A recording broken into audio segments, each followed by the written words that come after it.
Stitch in the ditch is a sewing technique used to attach parts of the garment in place, like a waistband, and you do this by sewing along a seam that you've already sewn.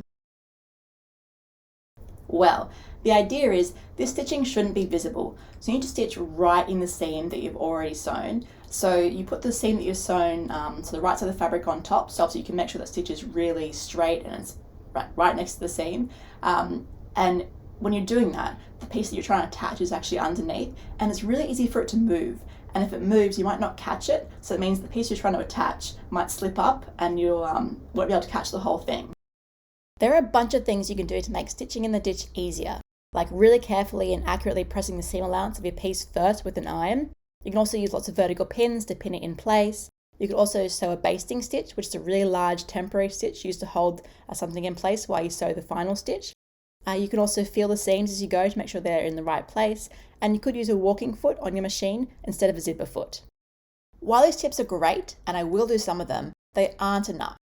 I want to make this as easy as possible for me to make my skirt, and I feel like the pattern is setting me up to fail. Take a look at this.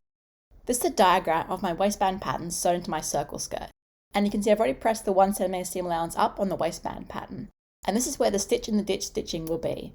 It's right next to the seam on the skirt side, and the idea is if I fold the other side of the waistband down, it will catch the fabric with the stitching. But if both sides of my waistband pattern are the same width, how would I catch it?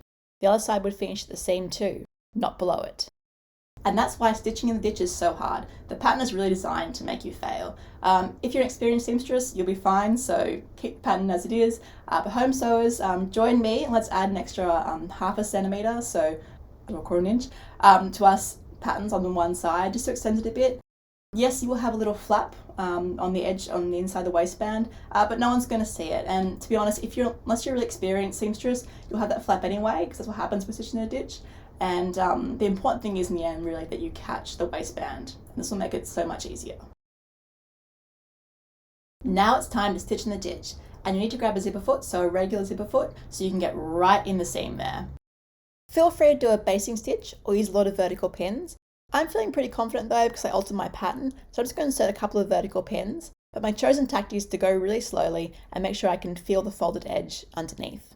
The seam bulk should feel consistent, so if it starts to feel thinner, it means your fabric has slipped.